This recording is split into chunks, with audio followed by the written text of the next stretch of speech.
Ndabashuhuje mwese abakurikiye iki kiganiro kandi mbahaye ikaze kuri radio televiziyo Impinduka. Mbere yuko twinjira mu kiganiro, mumbabarire dufate umunota tuzirikana abacu bose bishwe bazira jenoside n'ubundi bwicanyi bwose bwibasiye inyokomuntu mu Rwanda.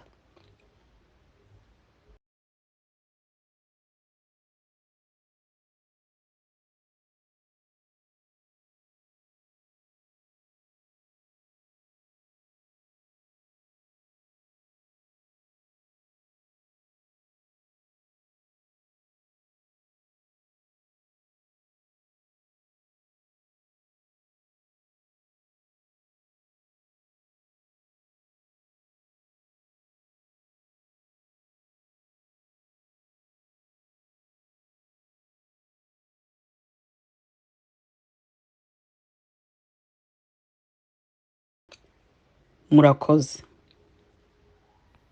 Insanganyamatsiko y'uyu munsi iragira iti tubuharanire twigenge, uburenganzira n'ubutabera mu buzima bwa buri munsi.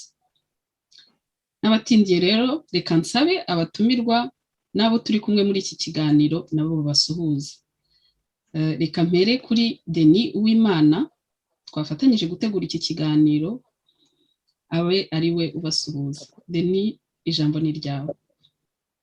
Akoze Eugene Gentil, nibyo nitwa Denis Uwimana, tumwe mu mpirimbanyi z'uburenganzira bwa muntu mu miryango inyuranye kurikirana ku burenganzira bwa muntu bwifashe hirya no hino.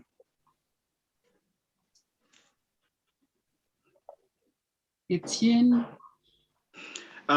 Murakoze cyane, ndabashuhuje Gentil Eugene ndetse na mugenzi wawe Denis Uwimana n'abandi batumirwa mufite.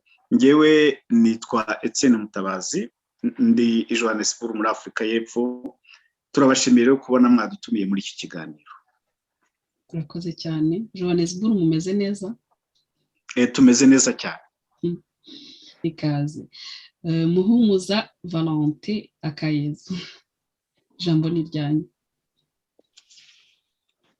Murakoze Gentil na Denis, mwampaye ikaze mukantumira uyu munsi. Nanjye ndabashuhuje, nk'uko bivuze amazina yanjye ni Akayezu Muhumuza Valentin, nkaba ndi hano Irahe mu Buholandi. Mboneyeho no gusuhuza Etienne ntitwari duherukanye, na Patrick uri aho hirya utari kugaragara. Murakoze. Urakoze cyane Akayezu. Nanjye rero ku batanzi nkuko bagenzi banjye babivuze, nitwa Eugene Gentil, nkaba ndi bubafashe muri iki kiganiro. Dutangire rero ikiganiro tuvuga impamvu radio televiziyo Impinduka yahisemo kugenera umwanya uburenganzira n'ubutabera muri gahunda zayo. Reka nsabe mugenzi wanjye Denis Uwimana adusobanurira iyo mpamvu. Ijambo ni ryanyu. Murakoze. Nuko tuzi neza ko uburenganzira bwa muntu, kandi tunabisobanura mu magambo akurikiraho. Uburenganzira bwa muntu ni ngombwa ko abantu bamenya, cyane cyane abo bwashyiriweho, kandi ibinyamakuru bigira uruhare mu kubumenyekanisha, kuko kandi no kumenya iyo ntambwe yatuma umuntu nyirabwo ashobora kwifashisha afite imyumvire isobanutse kugira ngo abuharanire, abwiteho, asabe ko bwakubahirizwa. Ikindi ni uko n'inshingano y'umuntu ku giti cye gufasha n'abandi, ndetse n'umuryango w'abibumbye mu mwanzuro wafashe ku itariki 9 z'ukwezi kwa 12 1998 wemeje ko abantu ku giti cyabo babishyize hamwe mu mashyirahamwe ndetse n'inzego zinyuranye zo muri sosiyete inshingano n'uburenganzira bwo guteza uburenganzira bwa muntu ndetse no kuburengera. Kubera ko uburenganzira bwa muntu ni ikintu gikuru, abantu bose bagomba kujya babuharanira ndetse bagasaba ko bwakubahirizwa iyo hino, haba umuntu ku giti cye cyangwa se abantu bishyize hamwe. Impamvu natwe muri radio yacu hanze kwa gutangwa muri iyo nshingano, twashaka gutanga umuganda wacu mu kumenyekanisha. Urakoze cyane Denis. reka nsabe muri studio uyu mwanya twitegereze amafoto agaragaza uburenganzira bwa muntu, ihungabanya zabwo, ibyo bikurikira budakumirwa haba mu gihe cy'intambara cyangwa ibindi bihe nk'umukwabu iwacu mu Rwanda.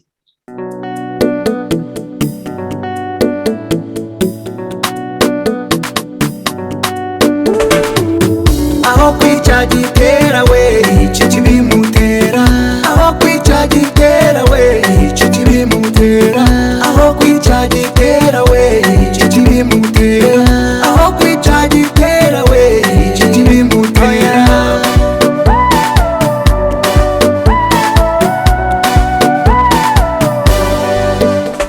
Otirishe guhisha umutwe nibibuzi bibaho kubaho, ipusi guhisha mu buriri nibibuza gutuma wisazi. Mu Kinyarwanda baravuga ngo ntawe utwika inzu ngo ahishe umwotsi. Ayayaya, aho guhisha abakene randura ubukene, aho guhisha ubujiji zamura ireme ry'uburezi. Aho kwica gitera we iki kibimutera, aho kwica gitera we iki kibimutera, aho kwica gitera we iki kibimutera, aho kwica gitera we iki kibimutera.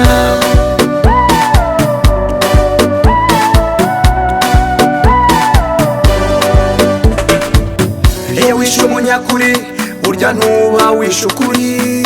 Bishe Yesu Kristo nibishe ubukirisitu, bishe Steve Biko apartheid ubu ntiriho, bishe King Obama abaperezida, bishe Isidori Blaise ubu mu buhungiro, bishe Galile isi nizunguruka. Aho kwica gitera we iki kibimutera, aho kwica gitera we iki kibimutera, aho kwica gitera we iki kibimutera, aho kwica gitera we iki kibimutera.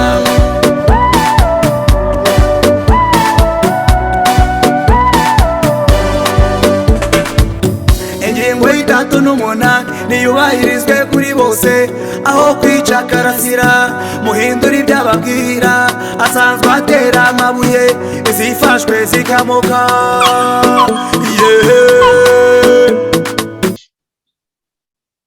ndetse n'indangagaciro values cyangwa se valeur uburenganzira bwose bushimangira ni ukurengera agaciro ka muntu. Uburenganzira bwose buva bukaza bugomba kubungabunga agaciro ka muntu. Ikindi kintu bubakiyeho ni ugushimangira ko abantu bose bareshya mu gaciro mu burenganzira, ko batagomba kuvangurwa no gusumbanywa. Ihame ry'uko bagomba kureshya nayo yarashimangiwe, ndetse na cyuma uburenganzira bumaze gushimangira ko abantu bose bagomba gufatwa kimwe imbere y'amategeko no mu mahirwe anyuranye y'ubuzima bwabo bwa buri munsi. Irindi hame bwubakiyeho ni uko abantu bagomba kuba bisanzuye, kuba mu bwisanzure. Nta muntu waremewe kubaho afungiranye, abuzwa gutekereza, abuzwa kugendagenda, abuzwa gutangira imishinga ye. Niyo mpamvu iryo hame ryo ari ngombwa kubaho umuntu yisanzuye. Muri rusange ni ibyo ngicyo. Ikinarangiza muri ingingo ya mbere tukiganira ni uko mu miterere y'uburenganzira bwa muntu bwose ni magirirane. Nta burenganzira busumba ubundi, nta burenganzira bw'imburamumaro. Ni bwinshi mu myanya y'ubuzima bwa muntu, buri mu nguni zinyuranye z'ubuzima bwa muntu, haba mu byo kurya, haba mu byo kurinda umutekano, haba ibyo kugira icumbi, haba kuba utagomba gukora itotezwa n'iyicarubozo. Byose biba bigamije kugira ngo bakubungabunge nk'umuntu mu gaciro kawe. Uburenganzira bwa muntu bwose buruzanya kandi buriho n'abantu bose ku isi yose. Ntabwo ari akarima k'abantu bwoko n'ubu, bo mu karere kanaka, bo mu cyiciro iki n'iki, bafite ibara ry'uruhuri n'iri.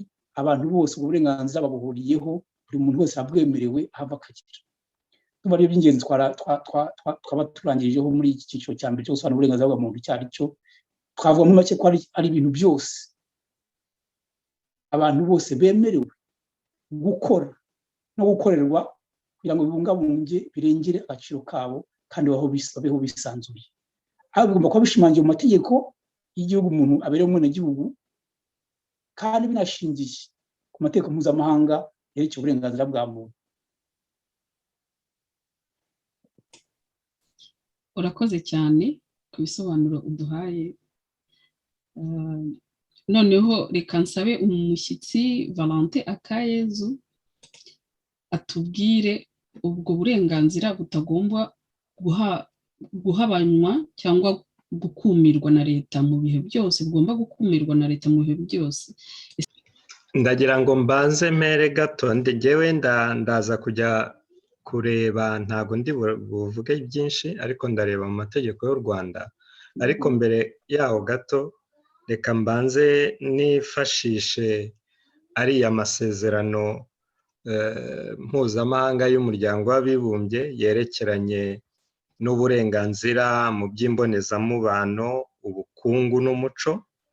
Ndumva preambire cyangwa se mu irangashingiro ryayo bavugamo ko abantu bafite uburenganzira, mu kinyarwanda sinzi uko babyita, mu cyongereza ibyo bita ngo freedom from fear and freedom from want. Ni ukuvuga iki? Abantu bemerewe kugira ubwisanzure bwo kubaho badafite ubwoba, icyo twise freedom from fear, badafite ubwoba, noneho kandi bakongera bakabaho mu by'ukuri bafite ibyo bakeneye byose, freedom from want, donc les besoins, kuba bafite uburenganzira bwo gusatisfeza cyangwa se ibyo bakeneye byose kuba babibona, bikabungabungwa, bikarindwa, bikarengerwa. Ibyo ni ibigaragara mu irangashingiro cyangwa se muri preambire y'ayo masezerano mpuzamahanga yerekeranye n'iby'ubukungu n'imibereho myiza n'umuco. Rero mpagaze aho ngaho, impamvu nashatse kuhitsitsa ni uko bwa burenganzira ntakuka bwose, biriya twita les libertés fondamentales, uburenganzira cyangwa les droits fondamentaux, ni aho ngaho buzingiye, ni aho ngaho bushingiye. Kuba umuntu agomba kubaho adafite ubwoba, ntacyo yikanga, ntacyo atinya, ikindi akabaho nta kintu mu by'ukuri yifuza ngo akibuzwe, ntacyo yifuza ngo akibuzwe. Ibyo rero byaragiye biraterurwa bishyirwa no mu mategeko y'u Rwanda, cyane cyane ko ayo masezerano yombi uko ari abiri, yaba arebana n'iby'uburenganzira mu by'imbonezamubano na politiki, cyangwa se yaba arebana n'ibyo ngibyo by'imibereho myiza, ubukungu n'umuco, u Rwanda rwarayasinye ruyinjiza mu mategeko yubahirizwa imbere mu gihugu. Noneho muri ubwo burenganzira rero ntakuka, ubw'ibanze ni uburenganzira bwo kubaho, droit à la vie, uburenganzira bwo kubaho. Itegeko nshinga ry'u Rwanda uko ryanditse riravuga ngo umuntu ni umunyagitinyiro kandi n'indahungabanywa. Icyo bise ngo la personne humaine est sacrée, donc la personne humaine est inviolable. Ubuzima bw'umuntu ni indahungabanywa, est inviolable, ikindi akaba umunyagitinyiro nk'uko nari mbivuze. Aho ngaho niho banashingira bagenda bakuraho bya bindi bise igihano cy'urupfu, bagikuyeho kuko ntawe ugomba kwamburwa ubuzima, umuntu wese agomba kurindirwa ubuzima. Ayo ni amahame ndahungabanywa cyangwa se ndakorwaho. Ni ukuvuga rero iyo igihugu cyiyemeje kuyubahiriza, cyiyemeje kubishyira mu mategeko, kiba cyiyemeje no kurinda abaturage bacyo. Ariko noneho ikibazo gikomeye, niba nk'itegeko nshinga rivuga ngo umuntu ni umunyagitinyiro kandi ni n'indahungabanywa, Perezida wa Repubulika akajya hariya akihanukira ku manywa y'ihangu ati tuzabarasa ku manywa y'ihangu, tuzabarasa. Dufite ubucamanza bw'uburyo bubiri, hari ubwo mu bitabo hari n'ubutanditse. Ya bindi biri mu itegeko nshinga se noneho bifite agaciro ka ese perezida wa repubulika n'itegeko nshinga ninde munyembaraga? Ejo bundi mu cyumweru gishize muri Kenya urukiko rw'ikirenga rwanze umushinga w'itegeko ryo guhindura, donc ryanze umushinga rwari rwashyikirijwe na perezida Uhuru Kenyatta ngo bahindure itegeko nshinga. Urukiko rw'ikirenga rwa Kenya rwarabyanze, rugaragaza ko bitari ngombwa, kuko ubundi no mu mategeko yacu turabifite ko ubutegetsi bw'ubucamanza ari bwo murinzi w'ubwigenge n'ubwisanzure bya rubanda. Noneho hano haza rero ikibazo, niba perezida wa repubulika ahagarara ari akavuga ngo tuzabarasa ku manywa y'ihangu, dufite ubucamanza ubwo mu bitabo n'ubutanditse n'ubutari ubwo mu bitabo, kandi itegeko nshinga, buriya itegeko nshinga c'est la loi mère, niryo tegeko. Perezida wa repubulika n'itegeko nshinga ninde munyabubasha? Kuko iyo arahira yiyemeza kuvuga ngo niyemeje ko nzubahiriza itegeko nshinga n'andi mategeko. Ni ukuvuga ngo amategeko amusumbya ububasha, amusumbya imbaraga. Amategeko donc c'est son supérieur, niyo supérieur, niwe l'autorité hiérarchique du président de la République, ni constitution. Noneho rero we akajya hariya ibyanditse mu itegeko nshinga ntabyitayeho, ati tuzabica ku manywa y'ihangu. Urumva bigaragaza wa muco igihugu kiba gifite wo kutubaha amategeko. Donc les républiques bananières nk'uko bazita. En fait amategeko nubwo tuyafite arahari ariko ntakurikizwa. Ndibuka hari ikiganiro yatangiye muri universite ya Harvard avuga ngo twebwe ngo nidukurikize ibyanditse mu mategeko, ngo ahubwo ngo dukurikiza amahitamo yacu. Ese ayo ni amahitamo ye nande? Ko twebwe abenegihugu twatoye itegeko nshinga, kandi ibyanditse mu itegeko nshinga tubizi. Kagame w'amahitamo, ayo mahitamo naye ni kontra hagati ye nande adakurikiza. Donc naho ngaho nashakaga rero kuza ngo numvikanishe, harimo uburenganzira bundi, kurengerwa ku mutungo, uburenganzira bwo kuvuga wisanzuye, kwishyira hamwe n'abandi, uburenganzira bwo guhitamo umutwe wa politike ushaka mu bwisanzure. Ibyo byose ni les droits fondamentaux, itegeko ryemerera abenegihugu. Ariko iyo dufite igihugu nk'u Rwanda giteye kuriya, ni ikibazo gikomeye aho amategeko gusa agaragara mu bitabo ariko atari mu mitima y'abategeka. Reka mbe nsonga. Wenda mbere ko Etienne yakutwumva? Ndimo kumva, ndabakurikira rwose. Mbere yuko ufata ijambo kwaragira ngo nuzuze ntuza Valentin kuri ubwo burenganzira budakorwaho, budakumirwa mu bihe byose, ndetse mu bihe byihariye. Ni uburenganzira yavuze nawe, cyane cyane uburenganzira bwo kubaho. Nta mpamvu n'imwe yatuma inzego z'ubutegetsi mu gihugu icyo ari cyo cyose bakumira umuntu mu kubaho kwe. Ubundi burenganzira ni ukudakorerwa iyicarubozo, nabwo ni uburenganzira ndakumirwa mu ibyo ari byo byose, bugomba kubahirizwa mu ibyo ari byo byose. Uburenganzira bwitwa bw'amategeko ahana gukurikizwa mbere y'ashyiriweho. Ntibashobora kuvuga ngo bashyize itegeko rihana ryasohotse none ngo ritangire gukurikizwa ku bintu byabaye mbere yo gukurikizwaho. Ntabwo byemewe. Nta bihe na bimwe bishobora gutuma icyo kintu kibaho mu gihugu icyo ari cyo cyose. Kimwe no kugira uburenganzira ku bitego, ku byo wemera, ku idini wemera, no kugaragaza ibyawe, no kugira umutimanama wawe. Ntabwo uburenganzira wabwamburwa mu bihe ibyo ari byo byose. N'ubundi bunyuranye ariko bw'ingenzi nibwo ngubwo, kimwe no utagombye gufungwa uzira umwenda. Ntabwo n'uburenganzira budakumirwa mu byaro byose. Reka dore Etienne nawe agire icyo avuga kuri ibi ngibi, wenda kugira ngo tutamurigana ijambo cyane duva Eugene usubiza ijambo.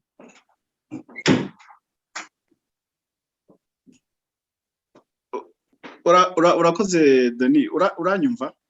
Turakumva twese. Yego turakumva. Sinzi umuntu waruhamagariyemo n'icyo gituma nari mvuyeho. Hari ibintu Valente yavuze ngira ngo nsubireho cyane cyane ingembi tuvuye n'ingero yatanze cyane cyane urugero rw'ibivugwa n'umukuru w'igihugu, ariko turebe neza mu bikorwa mu buzima bwa buri munsi ibikorwa.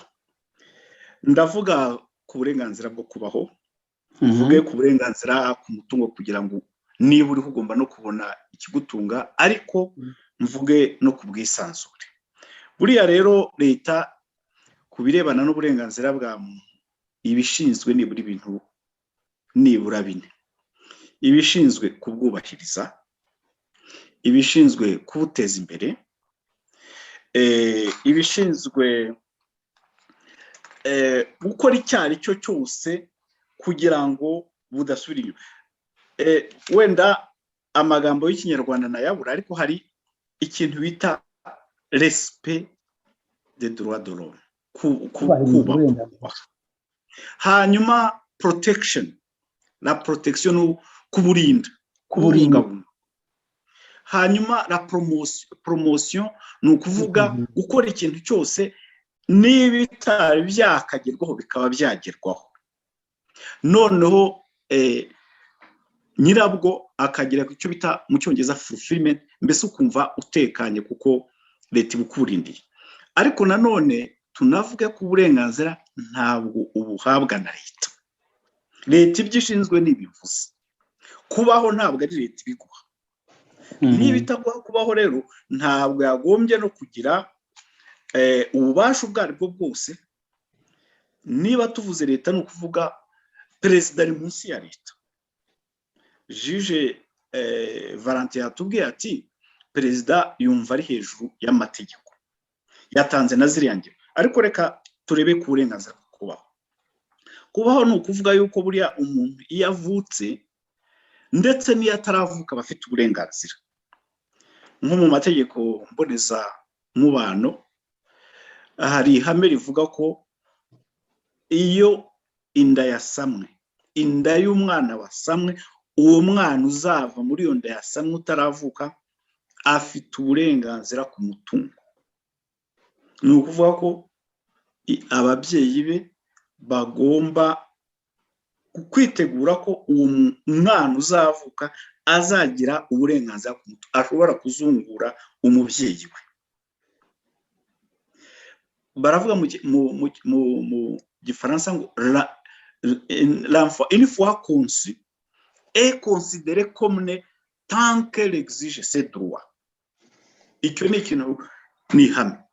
Uburenganzira bwo kubaho rero ni ukuvuga ntabwo ari ubuhabwa na leta. Leta icyo ishinzwe ni ukubwubahiriza. Mu Rwanda rero si byo biba, kuko ingero Valente yatanze zitewe kuko perezida aravuga ati tuzabarasa ku manywa y'ihangu kandi bwacya bikaba. Hari amadisikuru menshi yavuzemo ati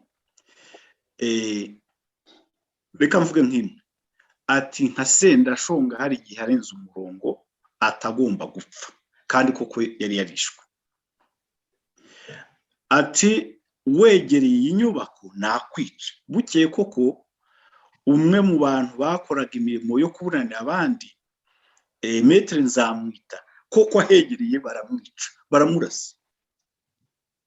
Bazakubwira bati nkagasa Dr. Manuel Kasagwe yara afunze n'amapingu, baravuga ngo bamwishe ngo ari mu kurwanya abapolisi. Burya impamvu bafunga abantu amapingu aba ari ukugira ngo udashobora no kwiruka. Ntabwo rero waje kurwanya abapolisi ufunze. Kizito Mihigo bati yiyahuye. Bavuze bati se byagenze gute? Erega yiyahuye nta kindi kizakurikiyeho, twamujyanye muri serivisi za leta gukora autopsy kandi nta kizakurikiraho.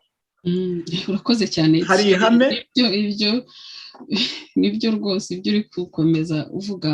Mu Rwanda uburenganzira bwa muntu burasa n'ubugenwa na Perezida wa Repubulika, kandi byagombye kugendera mu mategeko nk'uko Valente yabitubwiye.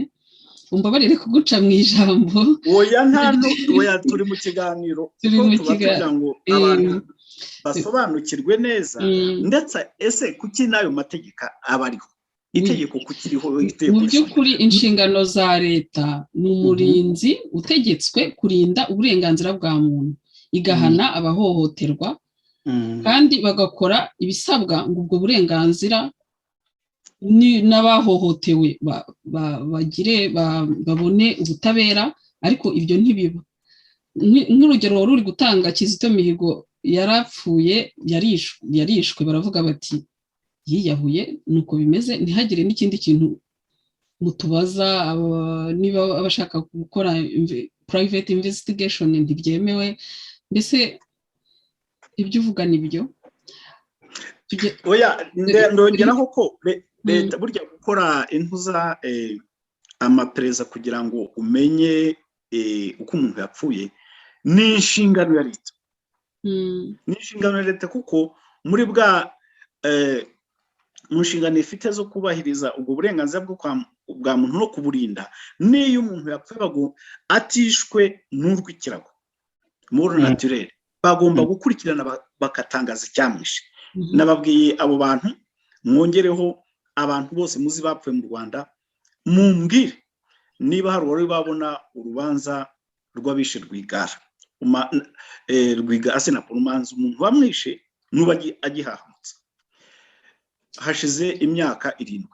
Mumbwire niba mwarigeze mubona umuntu urubanza rw'umuntu wishe Aseri Kabera, kandi birazwi neza. Ubajije nka General Nziza akubwira ati abahungu bacu nibo bamwishe. Icyo kintu cyaravuzwe ariko nta cyakurikiye. Uzabaze Gashagaza, uzabaze ni benshi, umuntu yakora lisende. Ubwo ni uburenganzira bwo kubaho. Nababwiye yuko ari uburenganzira karemano udahabwa na leta gusa ifite inshingano zo kubwubahiriza, kubungabunga no kubwubaha. Noneho uburenganzira bwa kabiri, kugira ngo nihute, ku mutungo, kuko iyo uvutse ugomba no kugira ukubaho. Perezida zakubwira yuko ati ikibazo cy'amasambu ati ni cya politike. Buriya rero yavuze politike abagira ngo ni ibintu biri mu rujijo bitakureba, kuko yavuze ati ibya politike mu bimparira.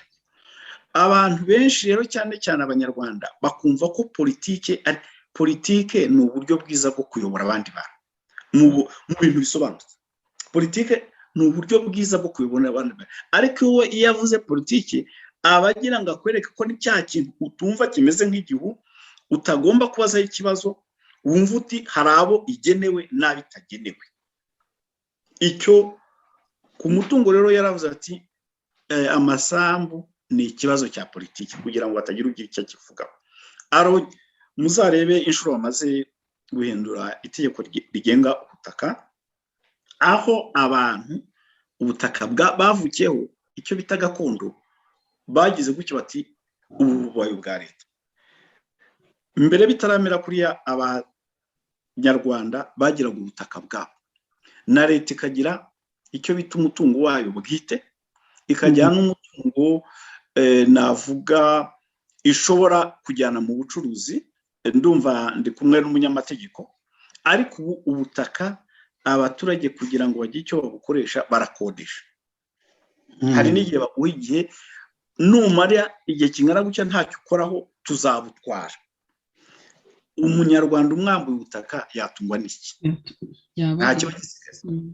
Noneho uburenganzira bwa gatatu ni uburenganzira ubwisanzure. Kwisanzura bivuga iki? Nk'ubu murabona ko tuvuga twisanzuye, ariko mu Rwanda bazakubwira ibyo uvuga n'ibyo utagomba kuvuga, cyangwa nuvuga uti yavuze ibi ngibi, bagira n'ibintu bahindura ukuntu nubivugaho byitwa icyaha. Buriya hari abantu benshi bafunze mu Rwanda kubera ibintu bavuze, kubera ko yasobanuje. Bakwite bati urimo guhakana, urimo gusubiramo. ibintu byose bijyana na jenoside ntacyo ugomba we ntugomba kubivugaho.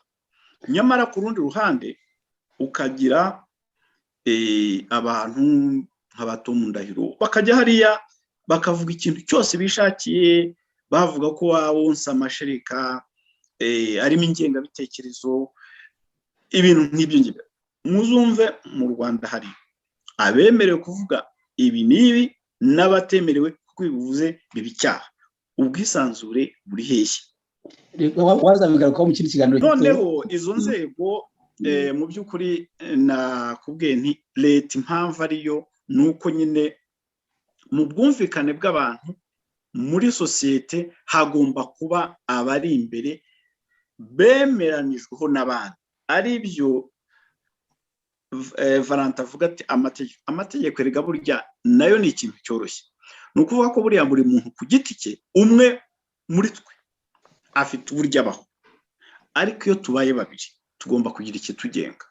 Icyo twumvikana ni ukuvuga njye mfite uburyo nabagaho, Janti afite uburyo yabagaho, none iyo tubaye benshi, iyo tubaye abanyarwanda niho tuvuga tuti dore amahame tuzajya turengaho kugira ngo buri wese ashobore kubonamo umwanya we. None rero iyo umuntu umwe avuze ati dufite ubutabera, icyo ni ikintu kiremereye bwanditse n'ubundi butabera. Ati iyo wigize Rutare ati hari ukundi tukugenzi, ni ukuvuga ngo barakwica. Cyangwa ukumva umuntu w'umusenateri nka Jean Pierre Dusingizemungu ati abatwiciye abacu tuzashyiraho uburyo duhereye kuri bene wacu b'abayahudi, tubakurikirane, tubarindagize, tubatesha umutwe, ati ndetse n'ibindi bishoboka. Aya bari amagambo aremereye. Aya ari amagambo akwereka ko ya mategeko abantu bumvikanyeho, ya mategeko yanditse, ya mategeko atuma igihugu kishyiraho bije yo guhemba inteko ishinga amategeko, yo guhemba abacamanza, ntacyo bivuze. Ukaba ufite umucamanza mukuru ndumva ari Nteziryayo Faustin, ndamuzi. Ukaba umufite afite n'abandi bari muri urwo rwego. Ukaba ufite ministre w'ubutabera, ariko umukuru w'igihugu akagenda akavuga ati twebwe tugira ubutabera bwanditse mu bitabo n'ubundi, ariko na bya bindi Valante yababwiye bifite uburemere bukomeye. Ati twebwe nta bitabo by'amategeko tugira biturenga. Ni ukuvuga ko rya bitegeko nshinga, yaba amategeko ngenga, yewe yaba n'amasezerano mpuzamahanga, ntacyo bibabwiye. Kuko nibyo koko mu buzima busanzwe iyo turebye imyitwarire y'umukuru w'igihugu, kuko yavuze baramwumvira. Mwibuke ko iyo avuze baramwumvira, uko iyo utamwumviye hari ibishoboka. Ushobora kubizira, ugapfa, ugafungwa, ukabura akazi, bakakurindagiza, mbese ukava mu murongo. Nicyo gituma iyo avuze bamwumvira, kimwe n'abandi bantu b'abanyagatuza. Kandi ntibisaba ko uba ufite umwanya uzwi na leta, igihe cyose buriya uri mu cyo bita position d'autorité. Position d'autorité ni umuntu uvuga abantu bakumva bagakurikira. Position d'autorité cyane icyo bita autorité de fait, bariya baba bafite autorité de droit. Uriya we rero abikoresha byombi. Ayo magambo rero iyo yavuze niyo atuma uburenganzira navuze butatu bwonyine. Hari n'ubundi bwinshi, kuko amasezerano mpuzamahanga mwavuze yo muri 48, yo muri 66, ndetse n'uburyo yagiye anonosorwa mu mpande zinyuranye z'isi, haba muri Amerika bagira uburyo bwabo bubahiriza amasezerano arengera uburenganzira bwa muntu.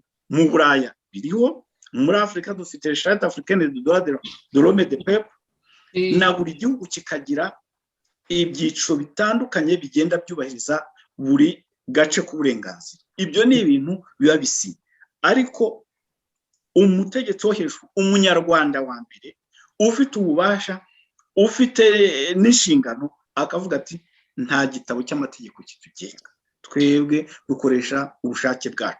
Bugande nicyo kibazo Valante yibajije, nanjye nicyo kibazo nkibaza kano kanya. wenda naba mpiniye kugira ngo n'abandi. Urakoze cyane Etienne. Mbese muri makeya uvuze ko uburenganzira bwibasirwa n'abafite agatuza mu Rwanda.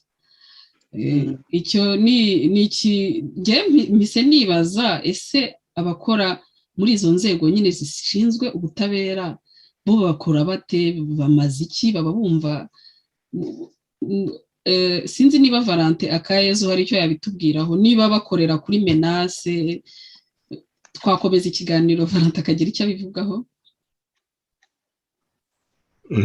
Iyo ni ikibazo cyiza, kugisubiza ni ibintu wenda tushobora no kuzateganya specifico mu kiganiro cyihariye, tukavuga ku mikorere y'urwego rw'ubucamanza mu Rwanda. Ariko mu magambo make, ngewe buri gihe iyo hari aho babimbajije ndavuga ni ubucamanza mu Rwanda ni ikibazo gikomeye cyane, kuko uko bukora bishingiye uko politiki iri mu gihugu ikora. Umucamanza iyo aca imanza arabanza akareba ese mu gihugu bimeze gute, ese bukuru barabitekera, kabone nubwo baba batamuhamagaye kuri telefone. Ariko kubera yuko ni ikintu cyamaze kwinjira mu myumvire, noneho akavuga ati, akibaza icyo kibazo, hejuru barabibona gute, hejuru barabitekereza gute. Hari imanza bizwi abacamanza baca bashyizweho igitutu, bahawe n'umurongo, ariko noneho igitutu mu banyarwanda cyageze ku rwego rurengeje urugero, ku buryo n'iyo bataguhamagaye wowe ubwawe wishyiraho icyo gitutu, ukavuga uti reka mbanze menye uko hejuru, ese hejuru bazabyakira gute, ese hejuru noneho umucamanza agaca imanza atitaye mu gutanga uburenganzira cyangwa se kureba uko amategeko ateganya avuga, ahubwo agaca imanza akurikije uko ibintu bishobora kuzakirwa hejuru. Ubwo iyo mvuga hejuru nyine ubwo ndavuga baba bamukuriye superieur hiérarchique cyangwa se baba nyine mu nzego za politiki.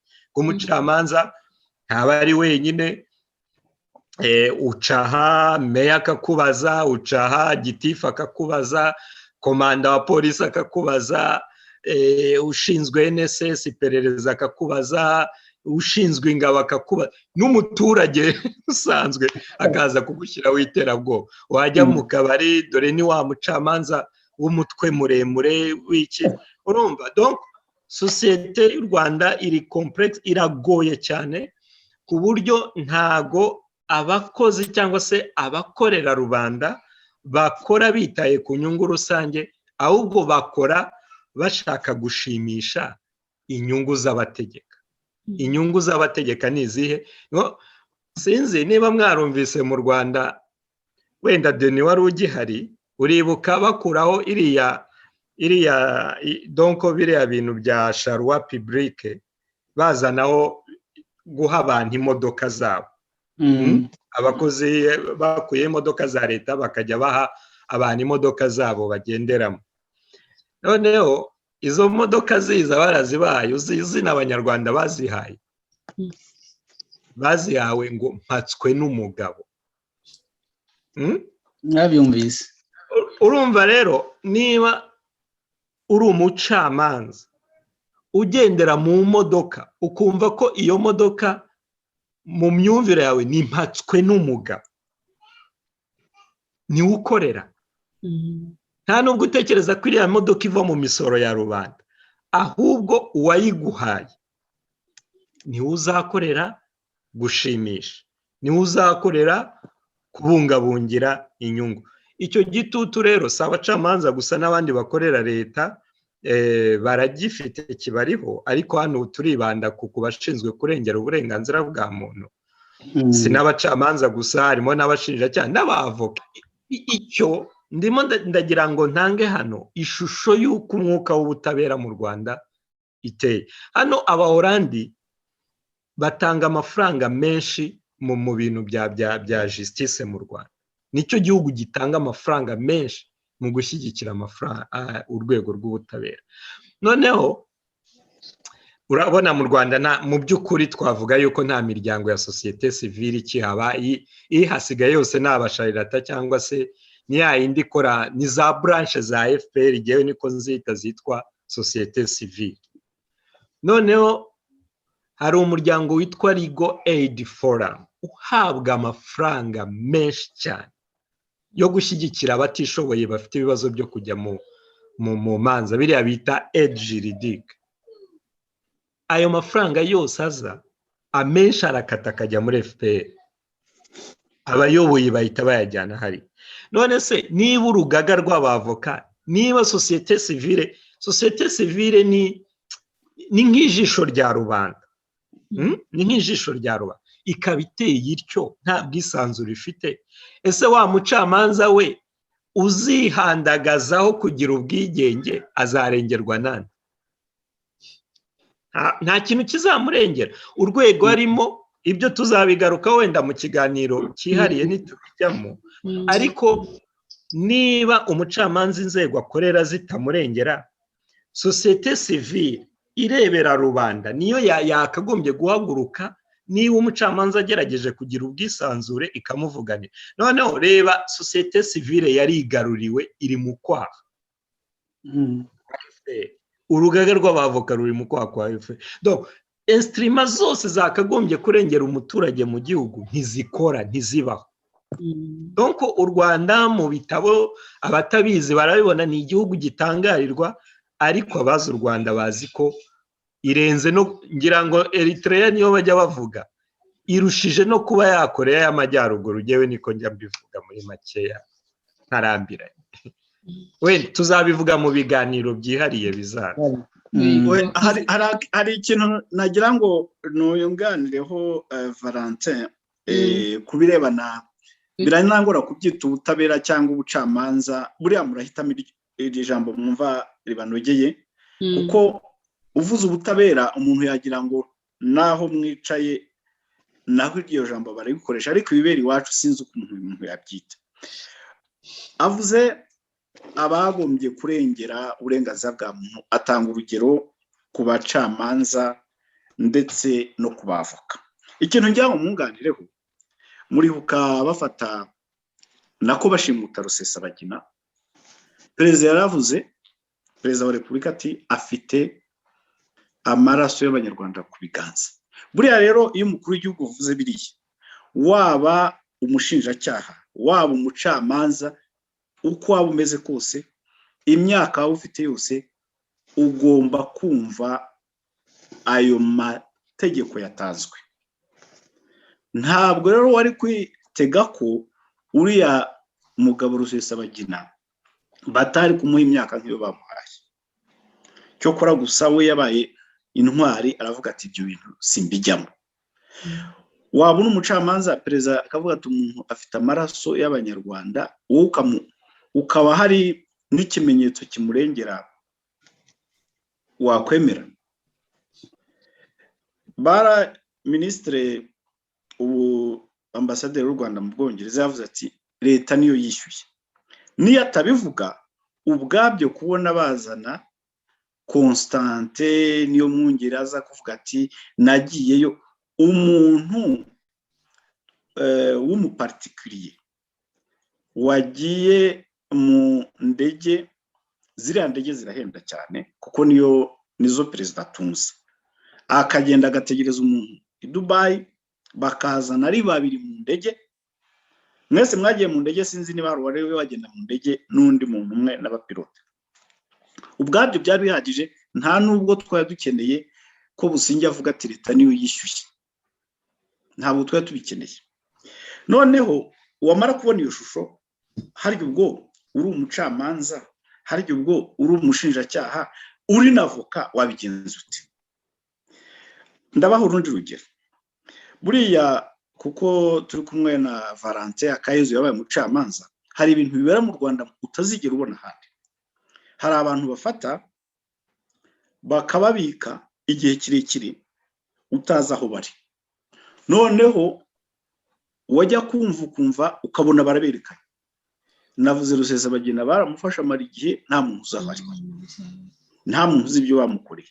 Harya icyo gihe hagati yo kumufata no kumwereka itangazamakuru burya ntabwo riri mu nzego z'ubushinjacyaha, ntabwo ziri mu nzego z'ubutabera, rishobora kujya gukurikirana urubanza ariko ntabwo ari ryo bereka bwa mbere umuntu wafashwe akekaho ibyaha. Ariko kuri Rusesabagina byarabaye, wenda byamaze iminsi mikeya, ariko kuri hari umunyamakuru witwa ngira ngo Ndayizeye niba nibuka neza, Nsabimana Sankara, Kizito Mihigo yarabivuze iminsi bamumaranye, no kugira ngo umuntu abahe ishusho ngari.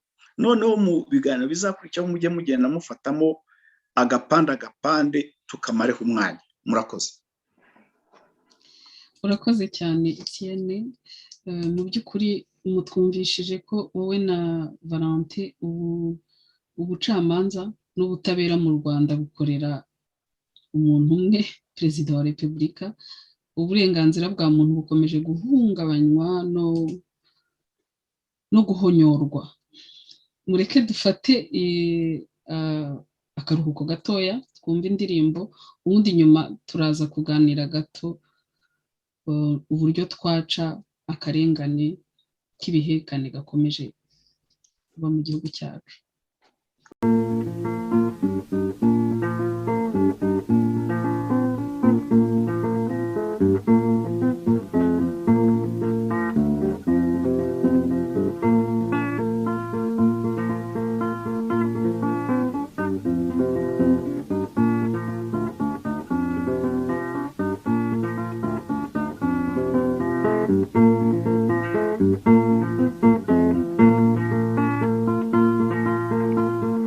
Aha rero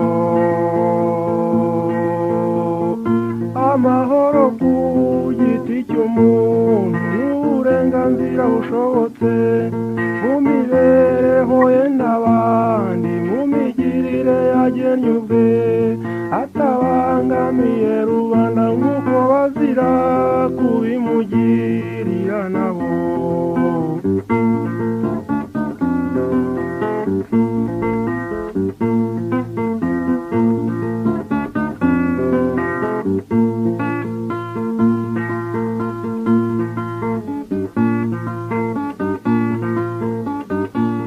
Amahoro ng'umuyobozi ayobore, ng'umubwiriza abwirize, gukiranura ashobore gukiza, bityo rero nta mubyigano. Aha rero amahoro ku giti cy'umuntu n'uburenganzira bushobotse mu mibereho ye n'abandi, mu migirire yagennye ubwe, atabangamiye rubanda nk'uko bazira kubimugirira nabo.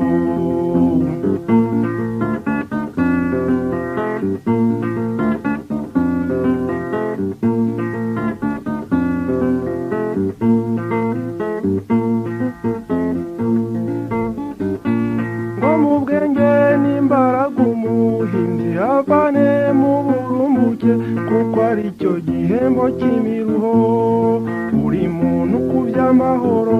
Aha rero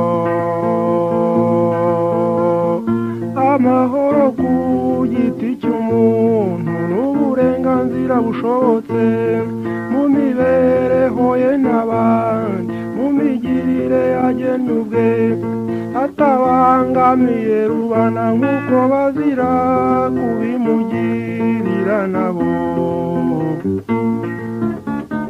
Ikaze mu kiganiro cyacu aho turi kuganira ku burenganzira n'ubutabera, tugaruke no ku nzego zitabazwa ngo zirenganure uziganyiye. Indirimbo tumaze kumva ivuga ngo amahoro ku giti cy'umuntu n'uburenganzira, ndayikunda cyane, sinzi namwe niba hari uyikunda. Ndayizi. Niba ushaka ko dukomeza kuri iyo ngingo propoje, dusaba donc akarengane kibihekana. Akarengane kibihekana.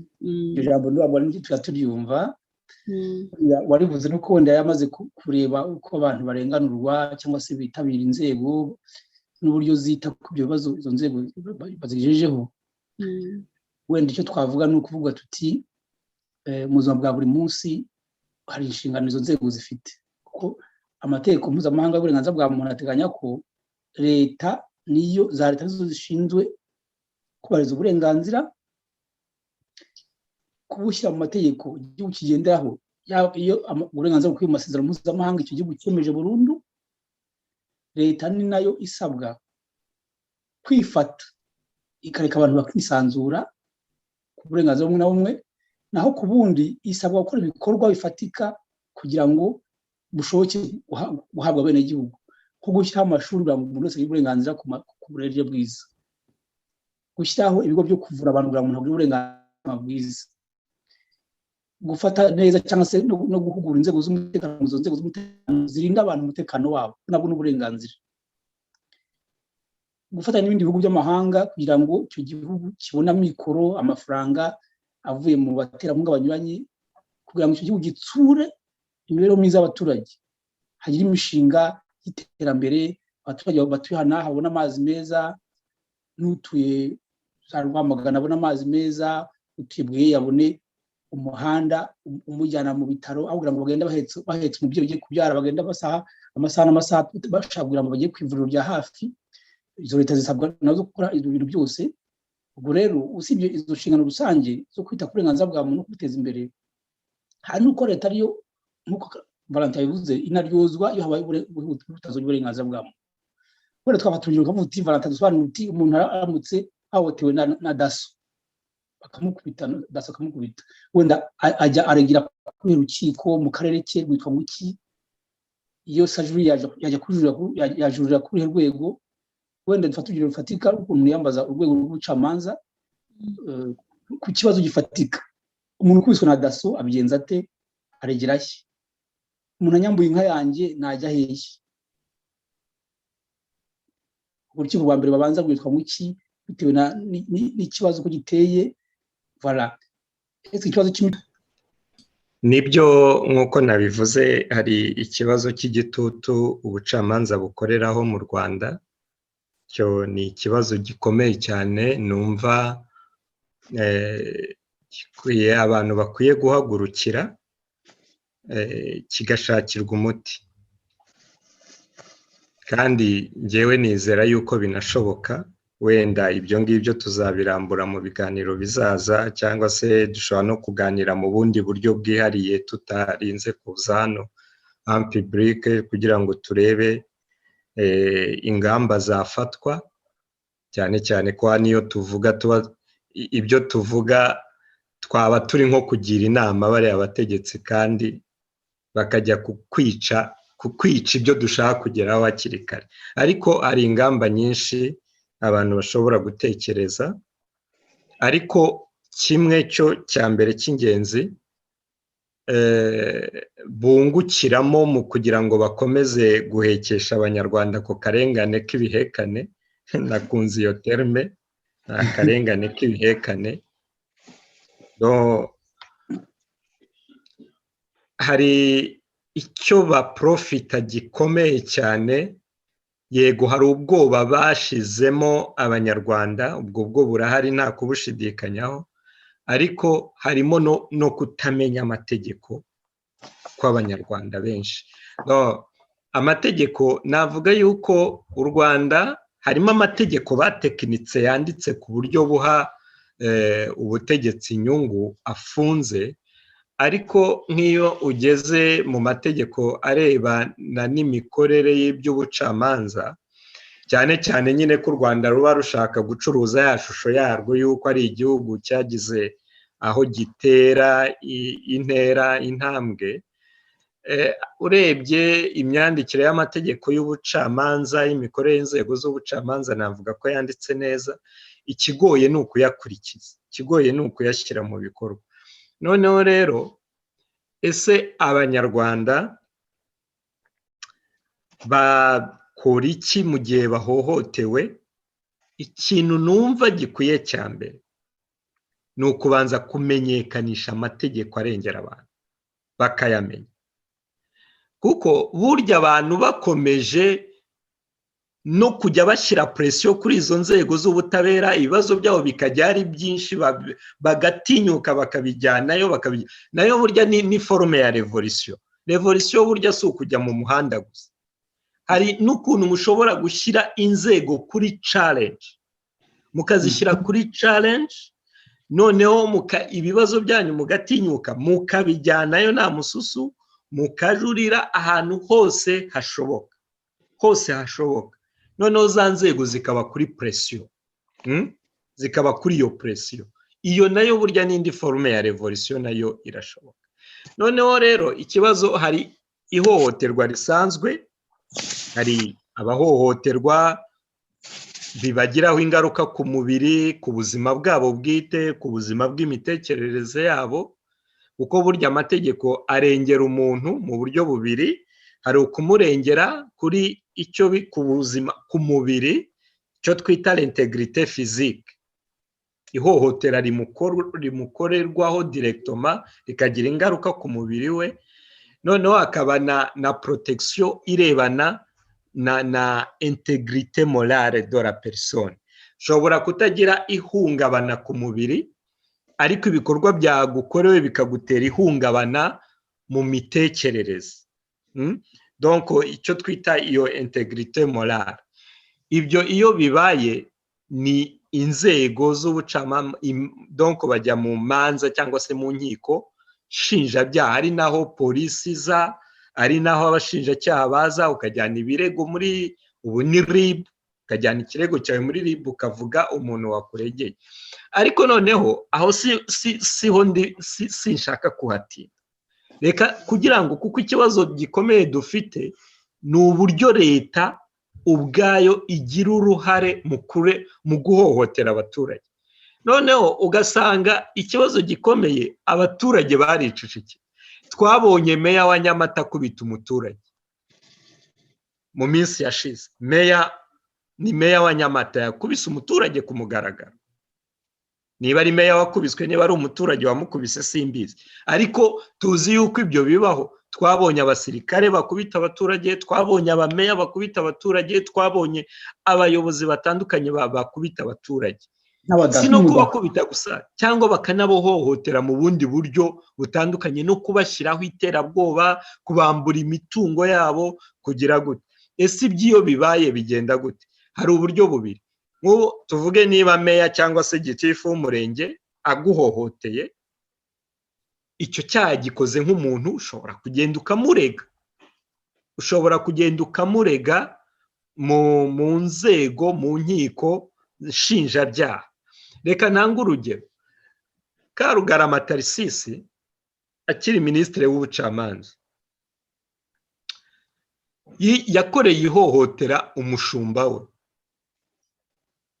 aramukubita bikomeye, biza no kumuviramo urupfu. Umushumba we umuragirira. Minisitiri Karugarama Tarisisi akiri minisitiri w'ubucamanza. Byarabaye, ntabwo ari inkuru mbarirano, ntabwo ari ibihimbano, ibyo birazwi, byarabaye. Kubita umushumba we bimuviramo urupfu.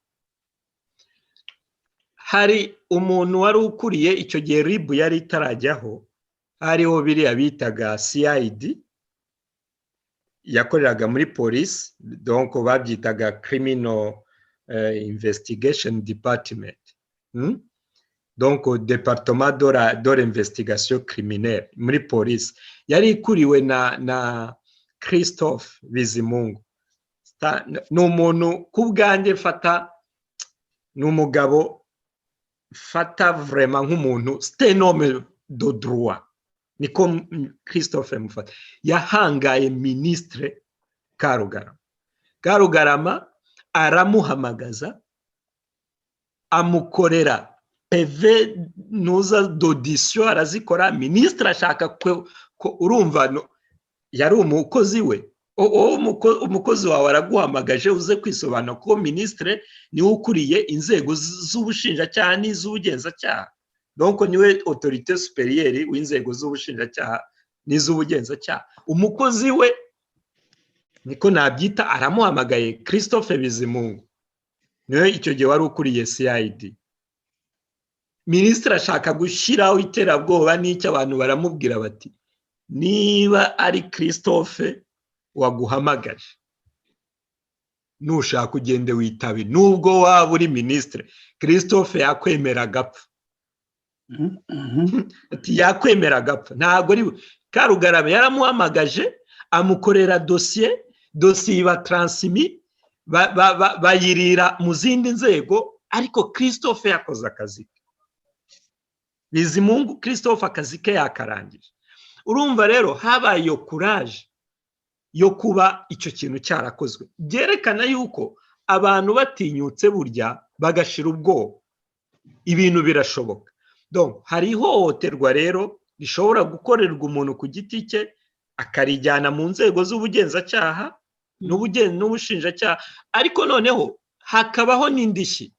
Niba umuntu yitwaje umwanya wa leta yakoze agakorera ihohoterwa umuturage, akaba yabikoze mu izina rya leta, mu izina ry'umwanya arimo, uriya muntu wahohotewe natinyuke ajye kurega leta yiregera indishyi, asabe ko leta imuha indishyi kubera ihohoterwa yakorewe n'umukozi wa leta witwaje uwo mwanya.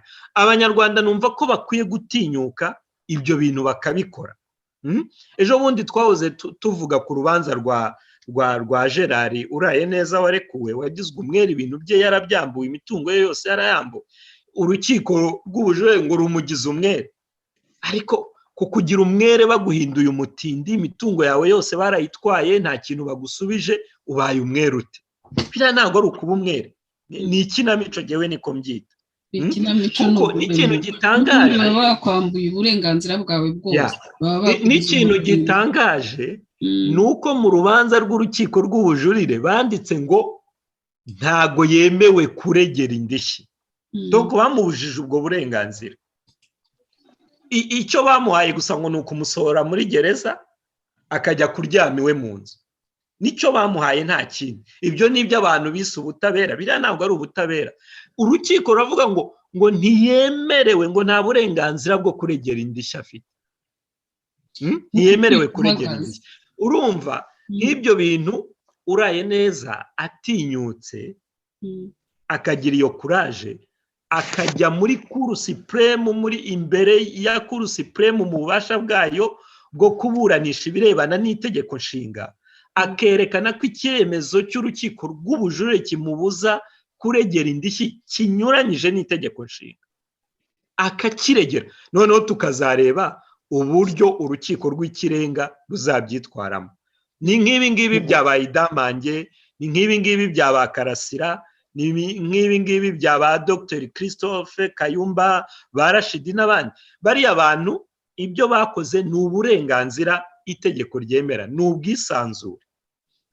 Noneho njyewe njya mvuga ngo iyaba abavoka babo batinyukaga bagafata ibirego byabo bakabijyana muri Cour supreme, donc Cour supreme ikicara, urukiko rw'ikirenga rukicara mu bubasha bwarwo bwo kuburanisha imanza zishingiye ku itegeko nshinga, bakaburanisha bakavuga bati ese aba banyarwanda bari bemerewe kuvuga ibitekerezo byabo muri ubu buryo cyangwa ntibari babyemerewe. Cour supreme ikabitangaho umurongo. Pasero maguhita birukankana abantu ngo yapfobeje ate? Yapfobeje kandi mu rubanza rwa Mushayidi. Ikambaho urugero, uziko mu rubanza rwa Mushayidi bamureze ibyaha byo gupfobya jenoside no gukurura amacakubiri. Ibyo byaha urukiko rukuru rwabimukuyeho ruvuga ko ari uburenganzira bwe, yashyiraga mu bikorwa uburenganzira bwe yemerewe. Noneho babihinduramo ngo icyaha cyo gukwirakwiza ibihuha bigamije kurwanya leta. Ariko none icyo cyaha ubwacyo bagikura. Niba urukiko rukuru rwarafashe urwo rubanza, ese iyo jurisprudence imariye iki abandi banyarwanda uyu munsi bari kureba? Ese abavoka barayizi, bazi ko bashobora kwifashisha urubanza rwa Mushayidi aho urukiko rwemeje ko Mushayidi adashobora kuregwa icyaha cyo gupfobya jenoside no kuyakana ndetse no gukurura amacakubiri kuko ibyo yavuze byari mu burenganzira n'ubwisanzure bwe. Iyo jurisprudence abanyarwanda bazi ko bashobora kuyifashisha. Wenda ngira ngo ibi biganiro turimo nicyo bimaze, tuzabikomeza nibyo rwose tubisobanura buhoro buhoro, tuzakomeza tubisobanure buhoro buhoro. Turagushimiye cyane Valentin Akayezu, utanze ingero zifatika kandi zigaragara, kandi ukomeza wibutsa ko uburenganzira bw'umuntu bujyana no kubuharanira, n'inshingano za buri wese mu kubuharanira. Reka rero tugerageze turangize ikiganiro cyacu, mbaze n'abandi muri makeya uko twakora buri wese ku rwego rwe kugira ngo dukomeze twumvishe abantu ko uburenganzira bujyana no kubuharanira. Reka duhe ijambo Etienne, ubundi na Denis, ubundi dusoza ikiganiro cyacu. Tuzakomeza ko muzagaruka tugakomeza tukaganira, ibintu muvuga birubaka cyane. Ko kuri nkanjye utazi amategeko biranyubatse, ndibaza ko bizubaka n'abandi. Ijambo ni ryawe Etienne. Murakoze. Nabonye hari n'umwe ufite ikibazo wenda cy'umuriro, ndakomezaho Akayezu yarageze, kuko ikintu cya mbere buryo ugomba kubanza wowe ukamenya ko ufite uburenganzira. Buriya ikibaho rero mu Rwanda ni uko abantu bamaze gutozwa umuco wo kumva ko nta burenganzira bafite. Nigeze kuvuga ku bya politiki, ariko no ku burenganzira bwo kubaho hari abantu bameze nk'aho ubwo burenganzira batabufite, kuko uzumva abantu bavuze ati bariya ibyabo barimo ni mubareke, kuki mugomba kuza kwiteranya nabo? Biriya muzumva bakubwira bati uvukana na Valentin Akayezu bati mwihakane. Buryo burimo kumvishwa neza ukabimira bunguri kudafite uburenganzira. Abashobora gusoma muzashaka igitabo cy'umwarimu wo muri Brazil, yarapfuye ariko ni igitabo kirimo inyigisho ikomeye yitwa Paulo Freire yanditse igitabo bita La psychologie de l'opprimé. La psychologie de l'opprimé ni ukuvuga ngo urakandamizwa nawe ukabigiramo uruhare mu gukandamizwa, cyane cyane ukabyemera ukumva ko ari bwo buzima, nta kindi gishoboka uretse ibyo bintu ubamo. Nibyo rero mu Rwanda bibamo iyo bakoresheje amagambo ihakane kanaka, iyo uwemeye ukajya nko gutanga ubuhamya ubeshyera umuntu uzi ko umubeshyera nta n'ikiguzi baguhaye, ariko bakubwiye ngo genda ubivuge. Buriya na Constantin niyo Mwungeri ntabwo gusa yabeshyera Rusesabagina, ahubwo buriya nawe yemeye ko adafite n'uburenganzira bwo kuvuga ukuri, kuko ukuri yari akuzi ariko siko yavuze. Ntuzi aricyo kintu cy'uko abanyarwanda bamaze kumera bunguri ko badafite uburenganzira, nicyo kigomba gukorwa. Kikozweho rero ntabwo wajya, hari ibintu utajya wemera kandi bitagusaba no gukora ibintu byinshi. Niba bakubwiye bati jya kurenganya umuntu, ushobora no gushaka impamvu zo kutajyayo. Niba bakubwiye bati hakana umuntu, washaka impamvu zo kutabikora. Ariko uragenda ukavuga uti buke kabiri, ariko ntabwo buke kabiri, ntibuke kabiri kenshi. Wenda ugize Imana wageze ejo mu gitondo, wenda ugize Imana ukirwa ariko ntiwarara. Naho rero ngira ngo mpagarike, kuko iki kiganiro gikubiyemo ibintu byinshi biremereye, nk'uko nabisabye mwazagenda mufatamo uduce noneho tukazatugarukaho tukabisobanura mu kindi gihe. Murakoze. Murakoze cyane Denis. Nanjye nibyo kuko mu kurangiza ikiganiro ariko turaguha ijambo nawe Eugene ufite umwanzuro. Ndumva ngo nyuma y'ikiganiro tukadufata umukoro wa mugani tuha abanyarwanda badukurikiye n'abandi bazadukurikiye ikiganiro nyuma natwe ubwacu. Nkavuga ni tobora uvuge unamagana ihohoterwa wamenye cyangwa wagiriwe. Niwo muti wa mbere. Kuburengera bwa mbere nuko niba umenye ko ari uburenganzira ugahohoterwa, ugomba kuvuga uti nsohoke mu gikona cy'ubwoba, njye ntabura mvuge ko nahohotewe. Cyo kintu cya mbere. Cya kabiri ni kuvuga uti niyemeje kudashinja ibinyoma. Niwo mukoro vraiment woroshye wibanze ushingiye ku byo bagenzi banjye bagiye bavuga. Niyemeje kudashinja ibinyoma. Bwa bihagije. Nzayavuga karengane bankoreye cyangwa namenye. Ikindi nuko mu gufata mugenzi wawe ko ari ntavogerwa. Niba ushinzwe umutekano ukavuga uti ntabwo ndibasira umubiri wa kanaka cyangwa se nibasira imitekerereze ye binyuze muri ibintu bita gutoteza, harcèlement mu gifaransa, harassment mu cyongereza. Ntabwo ngomba kwirinda kwibasira mugenzi wanjye, umuntu wese sinzamutoteza, sinzamukorera iyicarubozo cyangwa sinzamukoresha ibindi bikorwa biri muri kategori bita bikorwa byo gukoreshwa uburetwa nta kontra ishingiye mu mategeko iriho. Nabyo birabujijwe mu mategeko mpuzamahanga ndetse no mu itegeko nshinga birabujijwe. Uburetwa n'ubucakara biri mu mategeko nako mu burenganzira kuri umuntu wese yemerewe kudakorerwa ibyo bintu. Ikindi nk'uko Valentin yabivuze ni ukadutinyuka ukabwira inzego ihohoterwa twamenye. Mu nzego nta mususu nawe niko yavuze. Iyo uri ikibazo cye mu buryo busobanutse nta mususu agasubirayo bagira bakabyumva. Ndumva twagarukira nk'umukoro twakwiha kadusubiza ijambo Gentina ayiri cyatubwira asoze ikiganiro. Nibyo koko urakoze cyane Denis Uwimana. Nibyo ni ugutinyuka tukarenga kwitinya tukanesha igikoneshwa cy'ubwoba. Abanyarwanda, abakunzi b'u Rwanda, inshuti z'u Rwanda mwese, ni ugusobanukirwa tugasobanuza, tukagerageza, dushobora no gusoma cyangwa tugasobanuza ababijujutsemo nka Valentin Akari, abatubuza gukurikirana ibibazo by'ubutegetsi, nk'abavuga ngo ko politike atari ibintu by'umuturage kandi bitureba twese kuko niho duhohoterwa, niho tuburira abantu bacu bafungwa bazira ubusa. Nuko abitwa ko bakomeje kuduhohotera ni ukubirenga tugaharanira uburenganzira bwacu. Ibuka ko intambwe ya mbere yo kuburengera no kurwanira ubutabera ni ugusobanukirwa no kumenya ububasha bw'inzego zinyuranye zibishinzwe. Tuzakira neza nyine ibitekerezo byanyu, abakurikiye iki kiganiro ndetse n'abazagikurikira ndetse n'abafite connaissance mu butabera.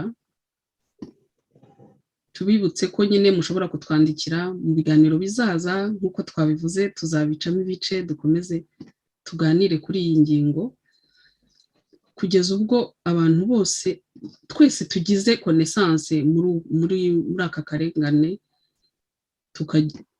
tukagira icyo impinduka nyine tubikoraho, twese tukazagira uburenganzira bugaragara. U Rwanda twifuza umunsi umwe tuzarugeraho. Mushobora rero kutwandikira kuri radio TV Impinduka, iyo ni email @gmail.com.